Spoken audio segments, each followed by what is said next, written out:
Right, welcome back to the Coaching Couch podcast. I nearly said the Collective Coaching Couch podcast as well, but that would mean there was multiple couches. There is only one couch and a seat. Today we've got Reece on. Reece is probably one of my longest clients, actually. Yeah. Were you one of the first people? I think I was. Yeah, I think I was.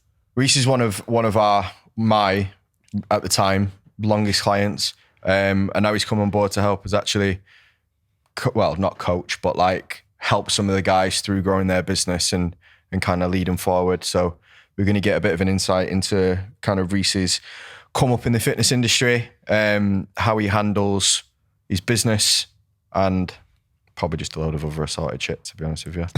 So thank you, Reece, for coming on. No, thank you for having me. Looking forward to it. How was Vegas? Oh, unbelievable. It is. There's just so much fucking shit to do there.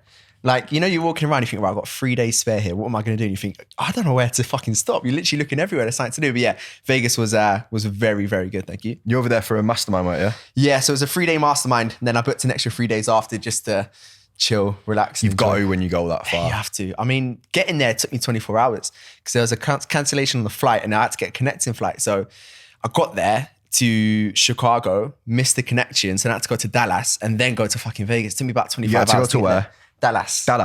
Texas. Dallas. Fucking Dallas. Dallas, Did someone Texas, tell you that? Dallas. Who told you that? I was wondering why all the women there was looking at me a weird look. Dallas, where the fuck's that? Dallas. Whose ass? Oh, mate. So what were the kind of things you were learning there? What were the big takeaways from that? That'd be quite cool. Yeah, so there's some really cool speakers there. So like content creators and people that work with some of the high up guys in the industry. So like the Grant Cardones, the Alex and Layla Hormonzi. So their content guys are there as well. So it's quite good to learn from those. Other high earning coaches, like 8-figure a month coaches that are there kind of talking. 8 figures, sorry. Yeah. 8 figures a month? Yeah. Sorry, seven. Fucking 8 figures a month. Yeah, no, I mean, I've just sighed a relief, like 7 figures a month isn't a lot. But no, yes. Yeah, well, yeah, no, 8 it's figures a fucking year, ridiculous. 10 mil. Yeah. Yeah, so it was really good to kind of get an insight, not just from like a perspective of here's always a different education, but like here's how things look inside a very high-end coaching business on a day-to-day basis. And how different was it from yours? Not that different, to be That's honest. what people don't Not get. That different. Yeah. That's what people don't get. They don't understand when they see inside. And like, this business is doing like, you know, like $1 million a month. And you're like, oh, they're just doing more of the stuff that I'm doing. Yeah, it was kind of like a bit of an anticlimax. So expecting to fucking... I found that as well. I was thinking I'm going to get the bells and whistles. Yeah, I'm going to come back and be a millionaire in five days. But it was just kind of like rinse and repeat. And I was like, what else? Do you fucking rinse and repeat? I was like, oh wow, it's a lot more. Obviously, there's certain things that come into play at certain levels, but a lot of it is like you would expect the fucking big like golden nugget takeaway, and it was actually like a few kind of small things that kind of piece together. But it is rinse and repeat. I couldn't believe it. I think it's skill levels. Yeah, at that level of business. Yeah. Like they're like, well, what do you do? Do exactly the same as you. Like, why do you get better at it? Yeah, I'm just better at it than you are. Like, I'm just better. Literally, yeah. And that was it. It was literally basically like things you do now, master it. Once you've mastered it, hire someone to also master it. It's like, okay, sounds good. Are you sure? Yeah, How much for this seminar? Yeah. But to be fair, if you come away and you listen to it and you apply it and you don't squirrel off into doing random shit That's instead. the crazy thing. Yeah. It's probably worth it. Absolutely. Because it's the same thing like I would hear like 2 years ago where I was at a different point in my business and like where I'm at now kind of seemed a million miles away. And then hearing what I had to do to get where I was now, if you will, it's like, oh God, it can't be that easy. Now I'm here looking in hindsight, it's like, maybe it was as easy as people were saying. So maybe it's going to be the same thing to the next level. I think the word is like, it's not easy, it's simple. Yeah. Like it's actually really hard to do the same thing over and over and over again, day after day after day. Boring even shit. when things aren't right, even when things aren't improving, even when things go really well. And then you're like, right, I need to do something special now. Yeah. And it's actually hard to just do the same thing for 3 fucking years straight. Absolutely. It's really hard. And I think when people get into business as well, it's like, this must be so fun. It's like, business is boring, but it's meant to be, to a degree, it's meant to be boring. You know, you're meant to do the same thing over and over and over, just get better and better and better. And I think that's probably one misconception is business can be so much fun. Every day is going to be different. It's like, no, same office, same wall, same laptop. But this is like when we get people like come into the program and like they work with you or like you help them out with stuff, they're like, oh, Reece is really good at this. Like Reece is really good at this messaging stuff. Reece is really good at sales. I really like Reece's content. And like, what's the fancy thing that I need to do to grow my business? And I'm like, what if you just said Reece is good at content, sales? Messaging. Yeah. And one thing that it always pops up as well is, the next level of my content is going to be the captions, and I need to make sure that the subtitles are looking all cool, and I've got to have the shadow in the background. It's like, you're missing the point. Like, your business is going to blow up because you've got fancy captions. Like, if we're using that as an example, it's the value in what you're talking about that's going to be resonating with your audience and converting, not how cool your captions are, because Alex Hormozy done a really cool caption style. And I think, again, it's like expecting that huge bells and whistles when it is just the simple shit and mastering it. Look at South Park. South Park looks like shit, but people watch it because it's fucking hilarious. We're in 2022 now. There's shit in 3D and people are still watching like drawn ass out cartoons. I actually find myself sometimes in a rabbit hole when I'm scrolling through TikTok or something, and it comes up like the most offensive Family Guy compilations. I'm sitting there for like 3 minutes watching it. Then I just go on and watch it again. I'm thinking, oh my God, is this what it's fucking come to? The This quality's awful. And the quality's awful. It's not like a be all and end all of everything, but like if something's worth listening to, you will listen to it. Absolutely. And it doesn't need to like, have stuff zooming around and stuff like that. And I think that's one of the takeaways I got from Vegas as well. Was his name was Ryan Magan. He's the guy who runs like Grant Cardone's content, for instance. And it was like, let's for instance, you're trying to get a video to reach a big audience. It's like, it's not going to be how cool the video is or, how cool the background is. It's going to be, what is the messaging behind it? If it's good enough, it's going to go where it needs to go, and I think we always worry too much about having to make those kind of things so sick without actually nailing down the basics. What do you think the qualities that you've brought into business, have allowed you to succeed? Like, what qualities do you think that you've got personally that have meant that you've been able to take the basics and do so well with them? I think the first one is going to have to be kind of structure.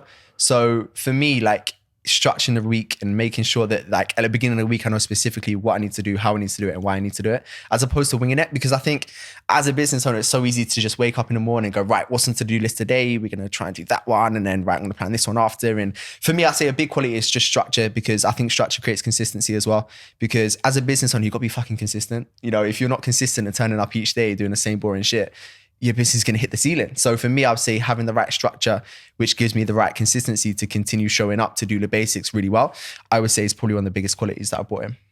Yeah, I don't think I've ever had a problem with you where we said you're going to do something and then like we spoke like a couple of weeks later and it's just not been done. I hate that. I can't stand that. But I think that's one of the reasons why I find me running my coaching business very easy from like a time perspective. Yeah. Because it's so structured.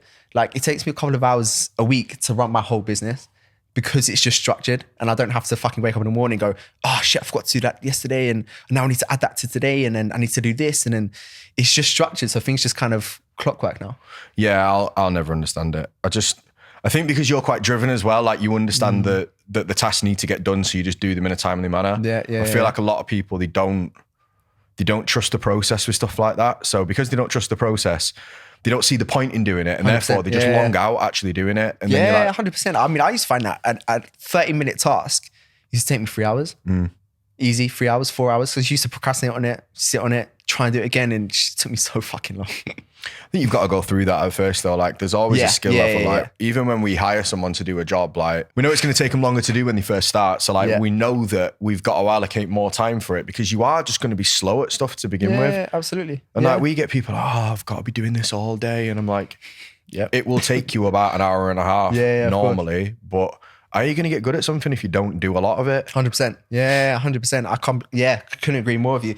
And again, I think that's just, again, like when I started as well, every single time. But that's where I suppose the biggest learning comes. And I think when you're at that kind of phase is where you learn most about yourself, what makes you tick and what makes the business tick really well as well. So like if you don't go through that phase where tasks are taking you really long, you're not going to actually realize how to then distill these down into shorter time. Yeah. But I think it's just time doing it as well. Like if you think about the main thing a coach has to do, right? You have to coach, marketing, messaging, sales. Realistically, until you start growing a team and then you've got leadership skills. But like they're the four main tasks that you've got to do. Coaching you do a lot of.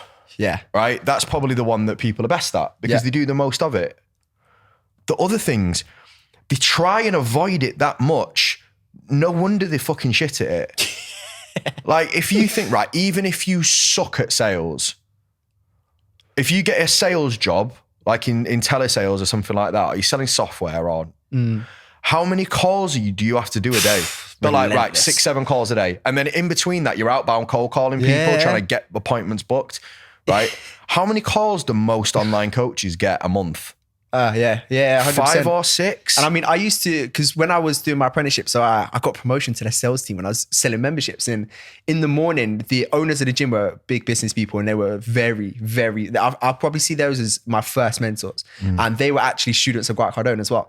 And what I had to do before 9 a.m. every single morning, if I haven't either emailed 100 people and called at least 50 before 9 a.m., shifts out to 6, they'll fucking bollock the fuck out of me. So I'm having to make 50 calls and 100 emails before 9 o'clock in the morning. And then like, you know, and it's all cold. Like the amount of people we go, we're going to sue you. Can't believe you're fucking calling me. I haven't even rolled out of bed. It's like, yeah, sorry, you're call number 52. I need to keep going, otherwise my fucking boss is going to kill me. So yeah, you got to be relentless with it. But that's it. But you did that many calls, right? So no wonder now you can come on and sell your program really effectively at the price that you can, because you put the hours in. But certain coaches, I'm bad at sales. I'm like, Yeah. over the last 4 months, you've probably done 20 sales calls. Most salespeople will have done that in a day. Like minimum. Day Minimum. one of sales training. There's a phone book. Start fucking ringing people, and they're like, right, I've done 20 by lunch. You've taken the same time. You ever seen that Kobe Bryant Which one? quote where he's like, I train like 4 hours a day and everyone else trains 2. Yeah, So in I have, a week, I've done twice as much as they do. Like in 2 weeks, I'll have done the same as them in a month. In a season, I'll have played like 3 seasons more basketball. Those numbers obviously don't it's add up. crazy. No, But like, it's the same. Yeah, it's the same with stuff like that. Like Absolutely.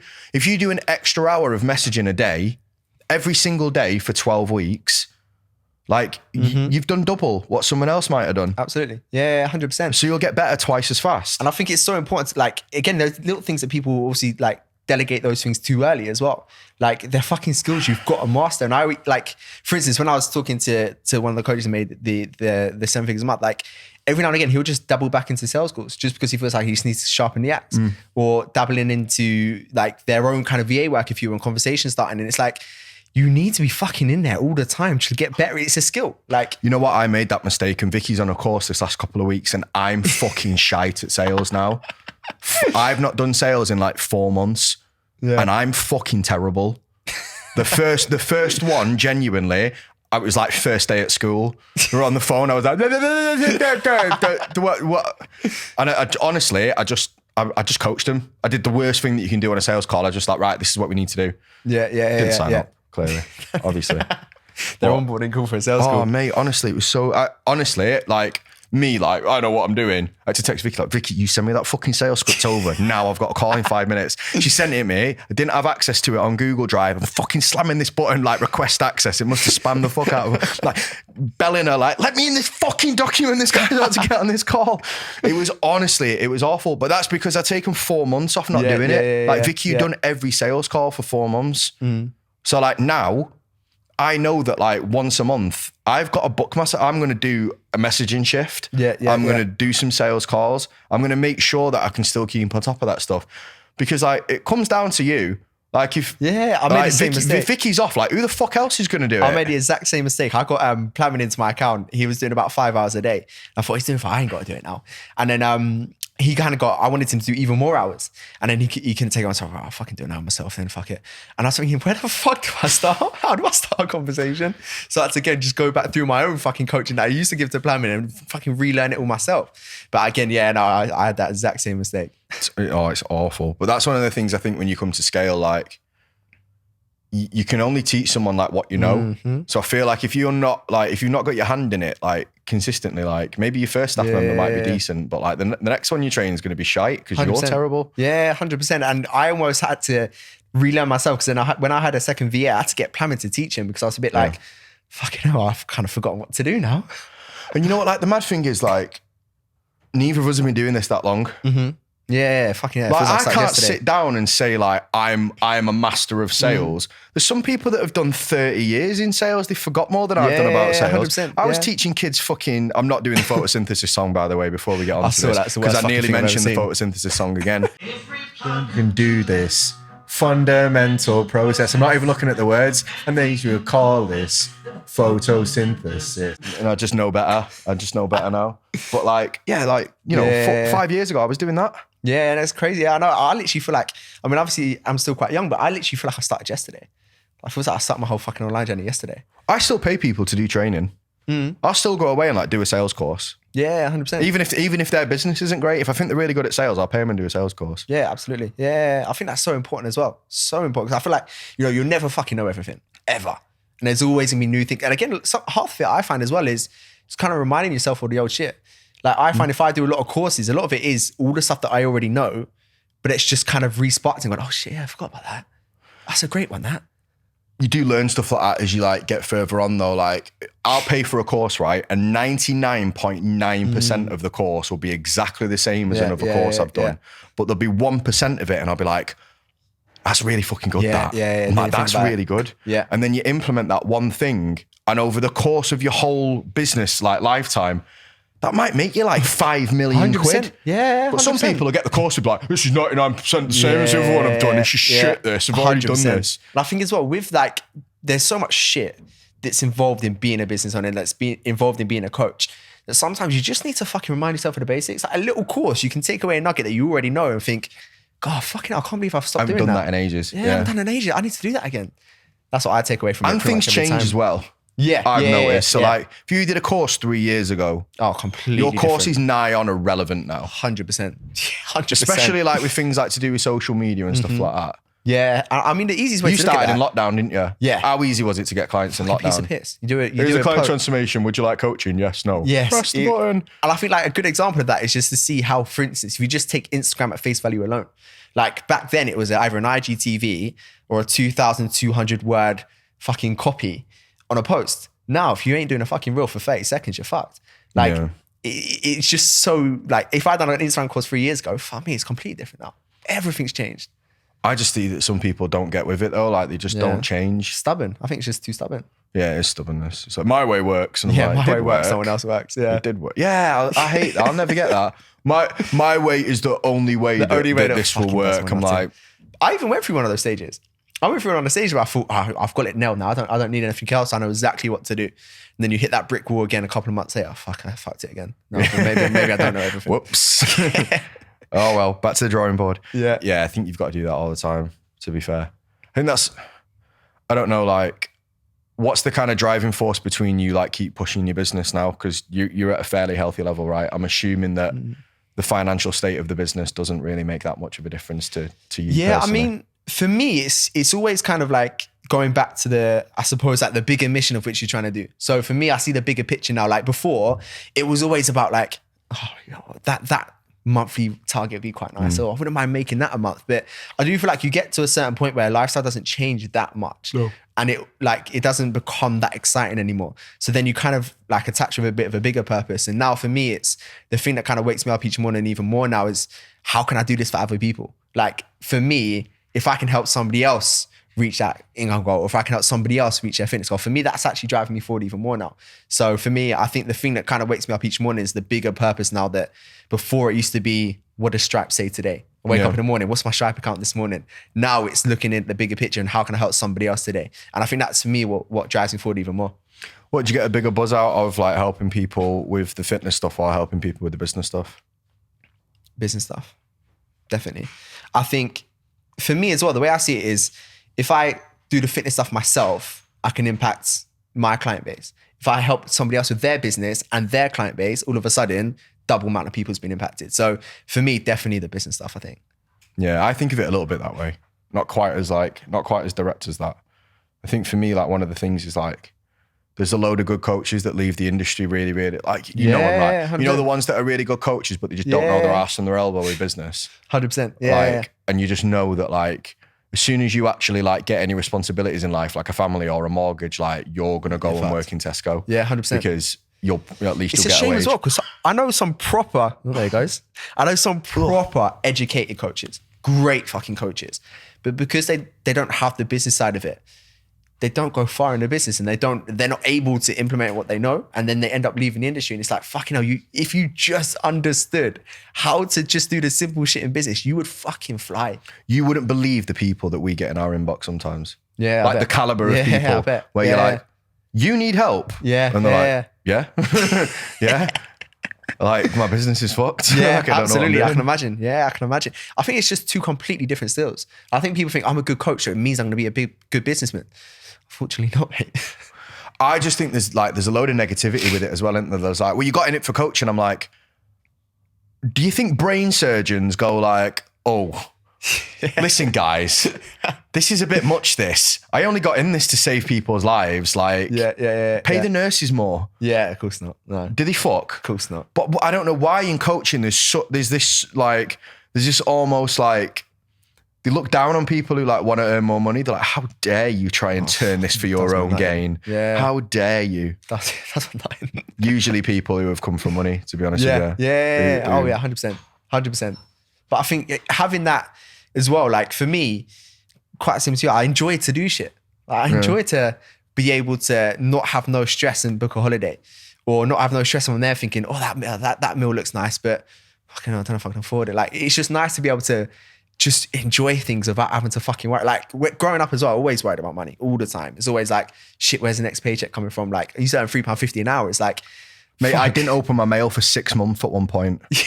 I just didn't open it. I was like, that's got to be a bill. Yeah, if I don't look at it, I can just claim that I never saw 100%, it. I was exactly the same. And it's always worrying You know, like about it was an invoice where if you opened it, HMRC were going to know that you opened it. And they go, I know you've read it. So just used to ignore them. Like they were going to go turn away. up at your door. Yeah, I was like, no. I ended up getting so many parking fines, you know. Yeah. Just because I ignored them. And I was like, they won't take me to court. They do. Yeah, I bet they fucking did. Yeah. Nah, they do. They've proper taken you to court. I had a fucking fine come through the other day and I fucking completely forgot about it. And they fucking fuckers went, you are now registered to go to fucking X court on X. I got a magistrate summon. Yeah, it's fucking like nightmare. I didn't have to go. I pleaded guilty, but like this is a proper first world problem. There was no number plate on my Lamborghini. Fuck off. End the podcast. I'm done. Yeah, no, Fuck but this. genuinely, right? Where we live, they belt supercars up and down the road, and then where they belt supercars up and down the road, there's also like dickheads in like BMWs that like to do power I'm not passing slides. this point until I actually fathom what you just fucking said. Yeah, I know. No fucking right. So genuinely, this is there's a point to this story, right? Now, when they sent me the fine for it, I'd literally moved house. Like when they sent me the fine, so I never got the fine. But you'd think that like it's like a parking ticket, right? Driving without a front license plate on is like a full-on motoring offence. Like they can lock you up for it if you ignore it. It's not like it'll just go to court and you'll get a CCJ. Like it's a criminal offence. I actually had something quite similar. You wouldn't fucking believe this story. You think I'm bullshitting you, but I got a personalised number plate in March. And I completely forgot to check. Like, obviously, you got to register with DVLA. I completely fucking forgot. And it was about 5 months. So this happened about 2 months. So it was about 5 months later. And it was the morning at, I think it's like 10:29 in the morning. I registered. I thought, fuck it, I ain't done this in months. I completely forgot. And I registered it. And that, I swear, that evening I got pulled over. Oh, we noticed that your number plate isn't registered. I went, hold on, mate. Let me just quickly check your emails. I literally changed it today. And it was that morning I fucking changed it. I phoned up that one in there. I got, when they pulled me for the plate, I got done for the plate. I got done for the window tint. And they did me because it was on a private plate before I bought it and it hadn't gone through to the system yet. So they had to ring my insurance and double check that it was actually set up. So they tried to do me for no number plate, illegal window tint and insurance. Bearing in mind, I bought the car like this. Like I'd done fuck all. Yeah. So I'm like, Jesus Christ. So anyway, like I used to just ignore parking fines hoping that like they'd go away basically. And they never did, funnily enough. But it was just one of them moments where like, I'm so glad like I've got a decent business because I missed this fine, come back through, I had to plead guilty in the magistrate's court. £650 the fine is for not having a front license plate on. Because you're driving a Lamborghini. Would have been a tenner if it's a Corsa. I don't think it is, you know, and that's what I was thinking. I was like, right, imagine if I was like still working at school. My wage was like 1,800 quid a month. Yeah. Imagine if I got a fine. And this wasn't like if you don't pay it, we'll let you pay it over time and like you'll go to. This was like, if you do not pay this money, we will either come and repossess your car or it could be a prison sentence. Yeah, of course. Now, obviously, they're probably not, like, I'm not going to get locked up for not having a front plate on my car. But seeing the letter, I was like, thank fuck I can just pay that. Goes a bit, doesn't it? And that's where like the stress comes in, I think, for me, like, not having to deal with that stuff. Yeah, 100%. And I think like that's a really big point as well, because those things like spontaneous shit comes up, bills all the time. You can have a fucking pet that broke their leg and you need to pay the pet vet bill. Or that your mum feeds a pork rib bone to and he swallows the whole fucking thing. Fuck off. No way. Honestly. But these kind of things, if you don't have the money there to do it, it's like, well, do I put the dog down? Or I can't, No. I can't Are you afford. all right? Put your dog down. That's what I'm saying. Yeah, but if you let's say you go to the vet, because I actually, my old man had this not too long ago. And he had to take his dog to the vet, and he had this problem there, and it was like a huge vet bill. And the two options was you pay the vet bill or the dog ain't gonna make it. You know what? To be fair, they came out with the bill to me. So they had Nero, like, if nobody's seen my dog, like, he's not a pit bull, but he looks like one. Like, big ass dog. He's got bigger arms than me. Yeah, he's bigger arms than me. His hamstrings are definitely bigger than mine. So they took him in. This woman comes out with a fucking card machine. I'm like, are you all right? Where's my dog? They were like, we can't release your dog until you've paid. It's a joke, I'm like, innit? not where I'm from, you don't. Like, get my yeah. dog or I'm going through that fucking window. Yeah. And she stood there with a card machine, and it was like silly o'clock in the It's a joke, morning. innit? Yeah. And I'm like, what would you do if because they didn't tell us how much it was going to be. So they've come out, they've got my dog in the back, right? They said, right, he was kicking off, so we had to sedate him. Yeah. So because we had to sedate him, we had to charge this much. And then because we couldn't feel anything in his stomach, we had to do an x-ray, and it's this much. It was like 900 quid. Fucking And I said to her, I was like, out of of curiosity, no, because obviously then you pay for it and then you pass it to the insurance. Right, yeah. And then the yeah. insurance pay you back. Yeah, okay. And I said, out of curiosity, like, what would you do if like I didn't have £900 in my bank account now? And she was like, oh, you wouldn't get your dog back. I'm like, you're not from round here, are you? Like, that dog would be coming home with me. But it's just, mate, it's stuff like that. And then like, that's really what people like. The first step in your business, when you start growing your business, I think for most people who've not come from a background where you have money, is to not deal with that shit. It's to not have to deal with issues like that anymore. Because like we've all had it where like your phone bill bounces and you're like, oh, fuck. Card the clients at a restaurant. When does my pay go in? And you're like 4 days. I'm like, how long have I got to get cut off? And they're like 2 days. And I'm like, great, right. What am I going to do now?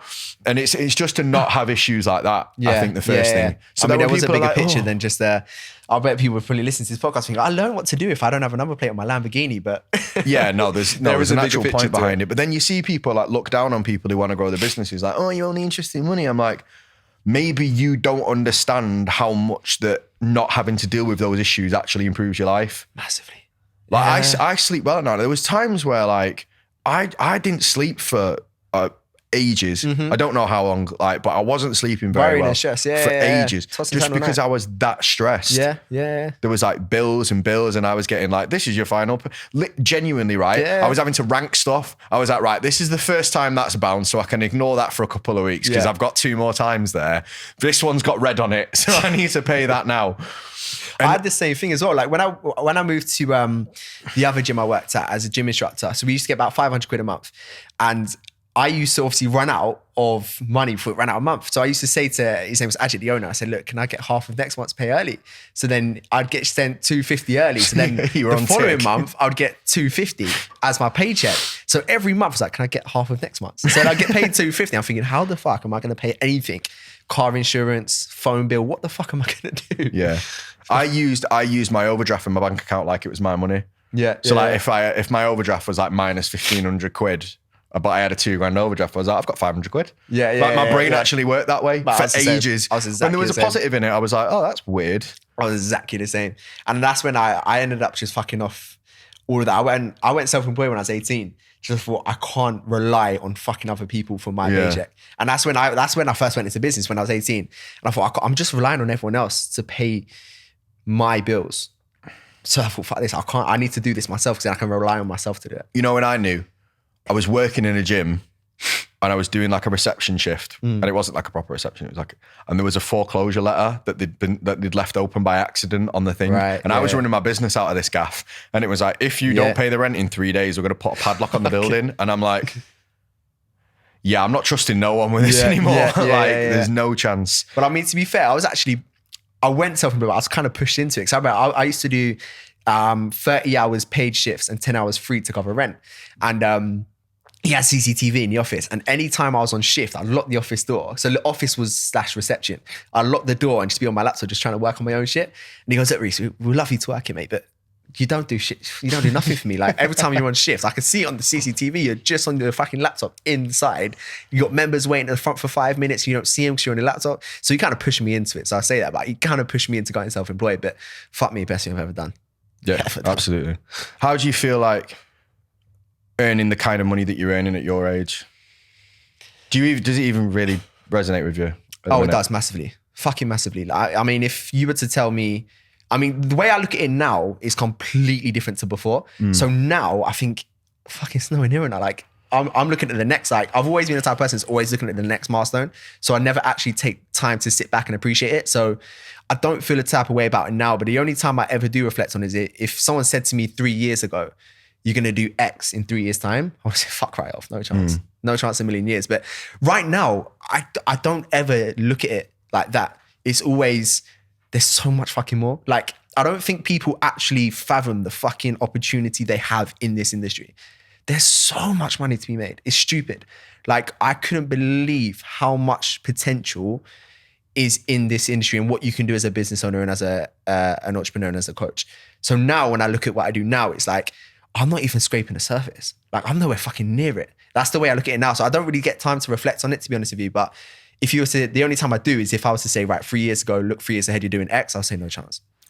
Do you think that being around the market in America and being around those kind of coaches has helped? Because I obviously go to America quite a lot to like do business events and stuff like that. And for me, like the mentality of business in the States is so different to the mentality in the UK. Not just business as well. I think the mentality of everyone is different. I think people in the States think so much bigger.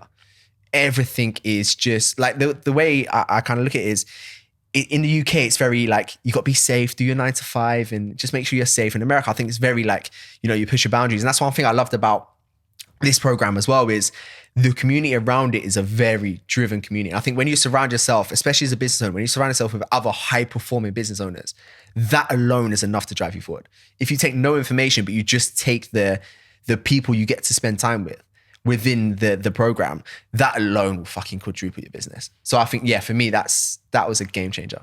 Yeah. Do you think just like seeing the different expectations of like what they consider like an average business and a great business and then a really good, 100%. because I think it's really different in the UK. Like I think in the UK, like people think if you do like $6,000 a month, like you've cracked it. Yeah, so different. And like in the US, that'd be beginner. Yeah. You'd be like, oh, you've done your first $6,000 a month. That's cute. Yeah, like, that's cute. There's a badge. My first business. There's your Fisher Price business set. Crack on. And that's not trying to trivialize it or anything like that. It's facts. Yeah. It's just people don't 100%. fucking blink. 100%. And I think maybe there's maybe some sort of prudish attitude to like business in the UK, but like people think, oh, like it's about money. I'm like, what do you think most businesses are about? Yeah. And then you'll get people like, one of our mates he's got a massive like multi-million pound business. Yeah. Puts lights in Betfred and Tesco.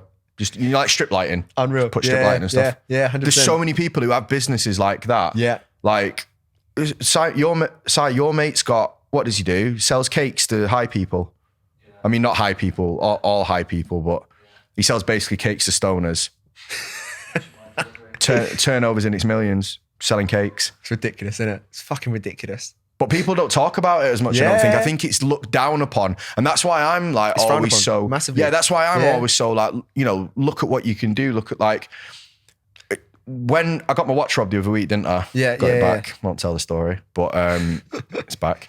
Well, it's gone now because I sold it. But anyway, somebody actually said like, do you not think you're running the risk of stuff like that happening like by, you know, doing what you do on social media? I'm like, absolutely. I know full well I am. Yeah, 100%. Like it's definitely not the cleverest thing to do in the world. And I think in the UK as well, you can only have certain conversations with certain people. Like if I was to talk about, you know, business and what we would talk about within a group, for instance, to like somebody on the street, oh, you fucking show off. Yeah, I mean, I don't think on the street, but like I only think about business owners watching my stuff. I don't think about like Tom, Dick and Harry. I don't care about them. They're not who I'm here for. But like, I reckon it is probably slightly dangerous, like showing the things that I show and talking about money the way that I do. But if I don't do it, who's going to do it? Yeah, 100%. Like who is going to actually lay it down and show people like, look, this is what's actually achievable. Instead of not only because I could lie, I could be like, I make all this money.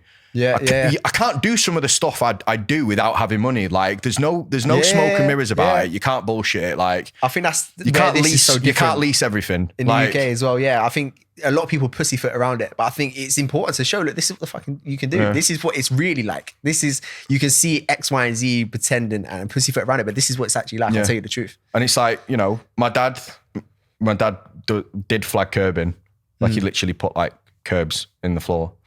My mum's a teaching assistant Yeah. We say she's a primary school teacher, but she's not. She's a teaching assistant.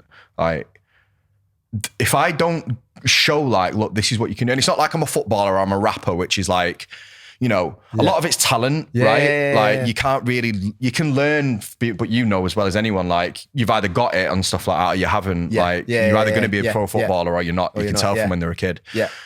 This is something that everybody can do. 100%. Like if you work hard at it and you graft at it, like anybody can grow a business. 100%.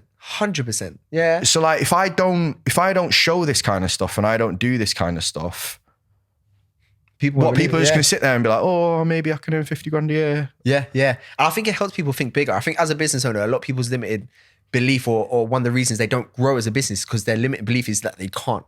Yeah. So if you can just literally go, fucking hell, look what you can do. Like this is actually possible. People then start to think big and go, shit, if it is possible, maybe I can do it. Maybe I will start to work towards that. And just that belief of actually, fuck me, I can think a little bit bigger than just the safe 50K a year, which for some people is a lot. That's a lot of money. No, there's nothing wrong with it. It's great. But like, if you set your target so much further than that, you're going to achieve way more. 100%. Like if you set up yourself and like, right, I want to earn £1 million a year.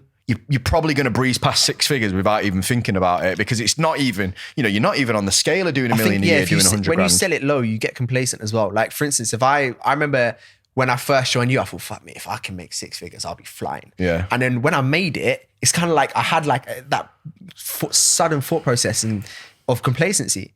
But then now I'm thinking, right, the next year target, I will not be satisfied if it's not over 7 figures. I know I won't be satisfied. So that means I know for a fucking fact there's no chance of me getting complacent at all. That's why I get funny, you know, when people talk about like, oh, I don't want to go over the VAT threshold.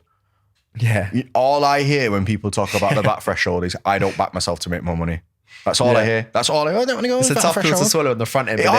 Listen. You get to the back end of it. It ain't easy and it don't get easier. The thing is though, you can't fucking avoid it. Like, what are you going to do? Stay at that level of business for the next 30 years of your life. Purposely not earn more money just so you can save. I think I'm just going to stay away. Like there's, again, if you want to earn 7K a month, that's absolutely fine. Yeah, for sure. But all I hear when people say that is, I don't believe that I can make this worth it. I don't believe that I can make this jump worth it. And the crazy thing as well is, obviously, I know most people listening to this are probably fitness professionals, and it's the same shit you say to your clients. If they come to you and go, I just want to drop £1, what else? Like, you're really joining me to drop £1? I think it's worse as a coach, you know? Because if you're a good coach and you limit yourself at like 7 grand, you're limiting yourself to working with X amount of clients forever, right? 100%. You selfish cunt. Yeah. If you're that good... Like if you're that good of a coach, you should not be on your high horse about 7 grand a month. Yep. You are a selfish cunt. You should be trying to help as many 100%. People as humanly possible. Like the way I see it as well is if I earn more money, I can invest more money, which means I can help more people. Yeah. Like when we've invested quite a lot. I mean, we've invested over 50 grand this year into the business, and just looking at right now, by doing these investments, I've now got clients in different continents around the world, America, some in Asia, some based around Dubai. Like we've got clients everywhere. And I think because I've invested back into things, I've earned more to invest more, to help more. Yeah. So at the end of the day, it's just always circling back to the bigger picture of helping more people, because I've gone, right, if I earn more, I can then help more, which means it's just circling back to the original goal. So now I can help people in other countries and help people more often. And it just helps me with a bigger purpose just because I thought, right, let me make more. Such a simple philosophy that fucking works. I feel like even no matter how much you go on about it, I just don't feel like people are going to change their minds on it. I feel like they're either going to listen to it and be like, that makes absolute complete sense, that confirms what I think about it, or they're going to be like, no, it's still bullshit. And I think that's okay. I think it's fine. If people don't believe in it, that's fine. Like, I don't feel no type of way about it. Like, you know, there's certain friends of mine that I can talk to about business all day. Certain friends of mine, I wouldn't ever mention it just because I know the conversation is only going to go one way. Yeah, I don't care. The only difference is obviously when you have to speak about it on social media, then people pipe up and put the TP in. And yeah, that's the only thing. You kind of want to respond to them, but I'm just like, I know that I'm wasting my time with you. Yeah, 100%. So I'm just not going to bother. Get back in your box. Back in the box. But yeah, cool. That was a really, really interesting chat, mate. Obviously, people don't usually get to speak to people who are your age, who make that kind of money, who have even like had the time in the industry as long as you have. Like, you've been doing it since you're 16? Yeah, well, probably since COVID, really. I was doing it at 16, but I weren't really doing it at 16. No, but you've been in the fitness industry. Oh, fitness industry, yeah. 16, apprenticeship. So like, you still paid your dues on it. Yeah, 100%. Yeah, absolutely. Yeah, absolutely. 8 years deep, even though like you're only, 7 years deep, but you're only 23, right? Oh yeah, I mean, even when I was 14 and fucking was on YouTube every 30 seconds, just trying to learn everything anyway. So it feels like I've been You in were it for very ages. weird. You should have been playing football. That's why you never made it. Yeah, I know. I got too heavy. Do you know what's true story? I got too fucking heavy. I started turning like a bus. Really? I got too heavy. Yeah, I had to make my coach was like, "You're too heavy." I was turning like a bus. I literally looked like a fat cunt on the pitch. It's fucking ridiculous. I know a couple of football players like that we sing up from the terraces, but we'll leave that there. Right. 3 tips to aspiring online coaches. Tip 1 is the same tip everyone gives: invest into yourself, because you're never going to get anywhere without doing that. Not paid for it. They are not paid to say this. I just think fundamentally, and you know, a lot of it is investing financially, but a lot of it's also like investing your time. You know, like it's free to jump on YouTube. It's free to listen to this podcast. Like if you spent the last 45 minutes listening to us waffle on, you've invested your time and well fucking done for doing that. Maybe not overly wisely with the amount of shit that we've chatted on here. Yeah, to be honest, yeah. So like, I think things like that, you got to congratulate, because it is 45 minutes of your time that you invest into your education. So first one would be that. The second one would be, don't be afraid to delegate. I think we're so caught up on like, this is my business, this is my baby, I can't let anyone else take control of it. So I think the coming to the realization that you can't scale without getting help is a big one. So I think the second one would be delegating. And the third one would be work hard at it, because I think people kind of look at coaches and think, oh, it's fucking easy. All you could do is go to the gym and look good and you got a business. I think business is hard work. Like ultimately, like for instance, I say my business can run on low hours a week, but that don't mean I don't spend a lot more time fucking finding ways to make this shit better. Like it's hard work. So I'll say the third one be willing to fucking work hard and do the simple shit well. So stop looking for the bells and whistles and start looking at the simple shit, master it, and rinse and repeat would be my advice. Thank you very much. No, thanks for having me. Cheers. Where can people find you?